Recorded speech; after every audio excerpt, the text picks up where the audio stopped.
ինստիտուտը հիմնվել է 1955 թվականին, նախ եղել է մաթեմատիկայի և մեխանիկայի ինստիտուտ, դա խորհրդային շրջան է, գիտեք, այնուհետև ուղղությունները բավական զարգացում են ստացել և 1971 թվականին արդեն որպես առանձին կազմակերպություն ստեղծվել է մեխանիկայի ինստիտուտը։ Ուրեմն այն ժամանակ խորհրդային շրջանում բազմաթիվ պրոյեկտներ են կատարվել խորհրդային միության ռազմարտադրությանը այդ հետ և այդտեղից պատերներ են ստացվել և մեր գիտնականները հաջողությամբ կատարել են դրանք, հետազոտությունները ներկայացվել են այդ կոմպլեքսին, ռազմաարդյունաբերության կոմպլեքսին, այսինքն խնդիրները դրանց են վերաբերվել։ Ինստիտուտում ձևավորվել է 4 բաժին, դա ուրեմն դեֆորմացվող համակարգերի բաժինն է, մեխանիկայի բաժինը, բարակապատ համակարգերի բաժինը, առանցքական և առանցքամատուցիկ մեխանիկայի բաժինը և փորձարարական հետազոտությունների լաբորատորիան։ Հիմնականում իրականացվում են տեսական բնույթի հետազոտություններ, բայց առաջին իսկ օրվանից ստեղծման մեծ նշանակություն է տրվել փորձարարական հետազոտություններին և մեծանուն գիտնական ակադեմիկոս Հարությունյանը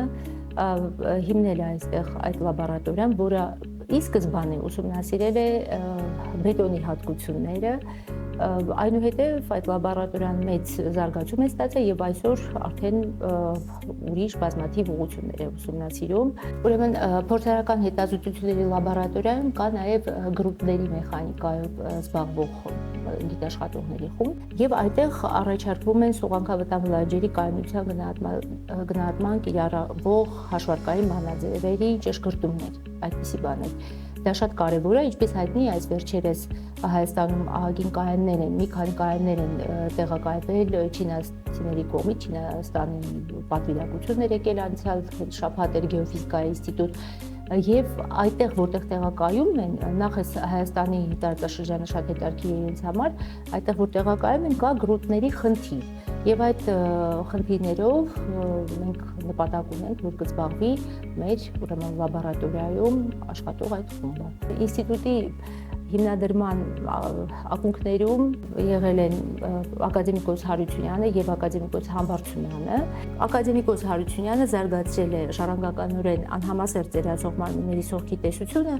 որը տարբերվում է սովորական առանցքամատուցիչության տեսությունից և այդպիսի անհամասերություն առաջանում է, երբ օրինակ ժամանակի ընթացքում կառուցվում են շենքեր, դետալներ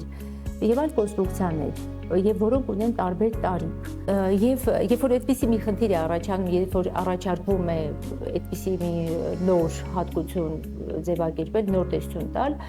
սկսում է գիտնականը մտածել, ինչպիսի մաթեմատիկական մոդել կարող է ստեղծել։ Դա է ամենադժվարը։ Փաստորեն ինստիտուտում այդպիսի հետազոտություններ կատարվել են և ակադեմիկոս Հարությունյանի կողմից զարգացվել է այդ ուղղությունը։ Այդ զարգացումը մեծ բուռն աճ է ապրել Մոսկվայի Շլինսկու անվան ինստիտուտում, այնտեղ անվանի գիտնականը ստեղծել է լաբորատորիա, որտեղ բազմաթիվ իր աշակերտներ մինչ օրս շարունակում են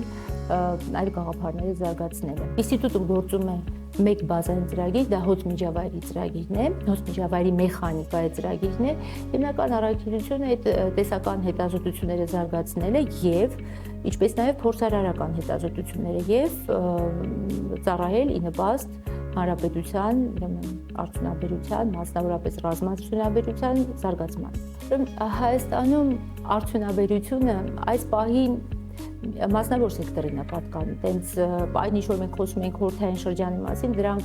մեծ կոմպլեքսներ էին, ինչպես մեր հանրապետությունում, այնպես էլ ընդհանրապես միության մեջ։ Այստեղ մենք փորձում ենք ինչ-որ բան մասնավոր սեկտորի հետ անել, հիմնականում ես նորից կրկնեմ, որ մեր հետազոտությունները տեսական բնույթի են։ Բացի այն, որ ինստիտուտում գործում է հիմնական բազային ծրագիրը, նաև գործում են գրանտները և ինստիտուտը երբեք չի թերացել, միշտ ունեցել ենք գրանտներ, այսինքն դրամաշնորհային ծրագրեր,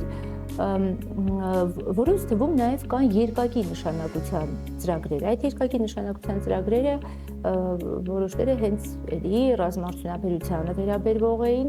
այդ հետազոտությունները ի նպաստ են ծառայում այդ գրանտները, որպեսզի հաստատվեն, տեսնում են դրանց դիտարկում են դրանց արդիականությունը եւ հրատապությունը, խնդրի հրատապությունը, այսինքն այդ խնդիրներ կան եւ մեր ինստիտուտը իզորու է, այսինքն մեր աշխատակիցները իզորու են լուծել այդ խնդիրները։ Ուրեմն տեղական համագործակցությունից նշենք համարյա բոլոր բուհերի հետ, մասնավորապես միշտ մենք ճարտարապետաշինարական ինստիտուտի հետ ենք, համալսարանի հետ ենք համագործակցում, ճարտարագիտական, պոլիտեխնիկի հետ,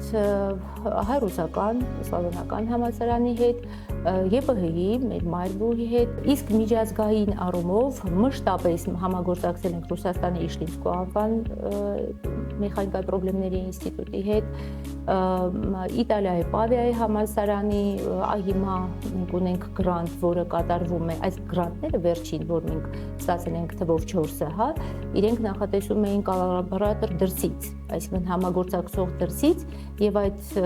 թվում նաեւ կա Թուրինի համալսարանը, Հունաստանի ժամանակին Աթենքի համալսարանի հետ ենք համագործակցել։ Խնդիրները մշտապես մի խնդիր կարող ենք նշել, որ երիտասարդ ուժի պակասն է։ Մշտապես ճիշտ է, վերջին շրջանում գիտնականի աշխատավարձը բարձրացել է իսկապես, բայց մեր մասնագիտության հետ առնչվող երիտասարդները, ովքեր ստանում են այս բազային կրթությունը, հաջողում են այլ բնագավառներում, որտեղ ավելի բարձր են վարձատրվում, բայց ես ուզում եմ նաև շեշտել, որ իրենք հավատարիմ մնալով իրենց մասնագիտությանը կարողանում են ինչ-որ ձևի համադրել այդ երկու գործունեությունը, այսինքն ինչ-որ մի դրույքաչափով մնալ ինստիտուտում, փորձել մասնակցել հետազոտական աշխատանքներին։ Դա մի կողմից լավ է, մյուս կողմից այդ լիարժեք նվիրվածությունը համարյա թե չի ստացվում, բայց հուսանք ժամանակները գուցե ավելի փոխվեն եւ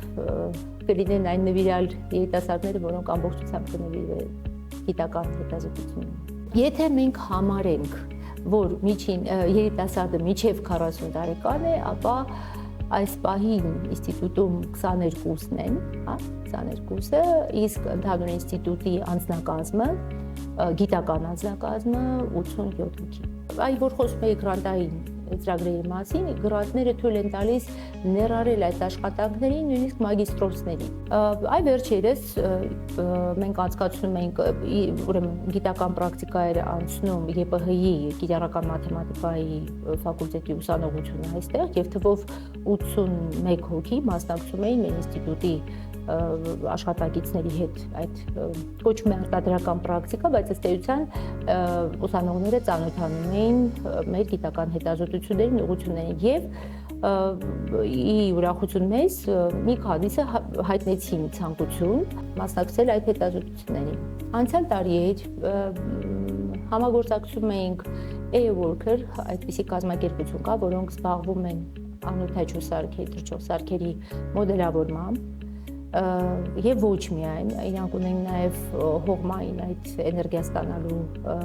կայանների հետ կապված հարցեր եւ իրենց հետ հանդիպումների, մի շարք հանդիպումների ընթացքում պարզեցինք, որ կան հարցեր, որտեղ գիտությունը պիտի պատասխան տա։ Գիտարեք ինժեներ այդ կոնստրուկցիան մշակում է, ինչ որ փորձում է հատկությունները ինքը նշել, բայց կան տեղեր, որ միայն գիտությունը կարողանա պատասխանել։ Այդ կապակցությամբ ես ուզում եմ ձեզ մի հետաքրքիր օրինակ բերել ի պատիվ մեր հայազգի, մենք ունենք կատարված հայտնագործություն, ոչ թե գյուտ, այլ հայտնագործություն, որը հայտնի է ուրեմն համար 102 հայտնագործության եւ այդ հայտնագործությունը կատարվել է մեր ինստիտուտում անվանի գիտնական Կարապետ Չոբանյանի կողմից, ինչ է առաջարկվել։ Այ պատկերացրեք, ասենք կամուրջ է, որը շարքից դուրս է գալիս, կամ ինչ-որ դետալ է, որը շարքից դուրս է գալիս, ինչ է կատարվում։ Որտեղ որ կա միացման գիծ, այդտեղ առաջանում են ճարքեր, առաջանում է բարձր լարվածային վիճակ եւ կոնստրուկցիան փաստորեն շարքից դուրս է գալիս։ Գիտնականը առաջարկել է մի այսպիսի հետաքրքիր ուրեմն լուծում, որ նյութերի եւ այդ զոդման մասում անկյունների որոշակի համակցության դեպքում, որոշակի հարաբերակցության դեպքում առաջանում է այդ ծայրակետում առաջանում է թերլարվածային վիճակ։ Ես փորձեցի մի քիչ ավելի հանրամատչելի ձևով ներկայացնել թերլարվածային, այսինքն համարյա 0 լարվածություն։ Եվ փաստորեն դա շատ մեծ հսկայական քայլ էր գիտության մեջ։ Հիմա կարող է հնչում ասեն շատ པարզ ձևով, բայց դա գրանցվել է որպես հայտնագործություն եւ որի շնորհիվ մենք կարողանում ենք ստանալ այդ թերլարվածային վիճակը, այսինքն արդյունքը տվել է տնտեսական հարցի լուծում էժան եւ արդյունավետ լուծվել է այդ ամուսան հարցը։ Այդտենց հետարքի բաներ կան, որոնք որ ժամանակի ընթացքում են լինում եւ դժվար է կանխատեսել, այսինքն այս հետազոտությունը կբերի էսի չոր այդ արդյունքին, հա, աշխատում են գիտնականները, բայց դա հազարից մեկ է լինում, որ կարողանում ենք նշել, որ դա հայտնագործություն է։ Իմիջիայլոց նախկին էլի անդրադառնամ, քանի որ ինստիտուտը սովետ միության ժամանակ է ստեղծվել, այդ ժամանակ Անդրկովկասում դա միակ գրանցված հայտնագործությունն է եղել։ Դա արել է այ մյուս տարի նշելու ենք անվանի գիտնականի 100-ամյակը, կխնդրեմ, որ մեր հայ ազգը հիշի այդ անունը Կարապետ Չոբանյան։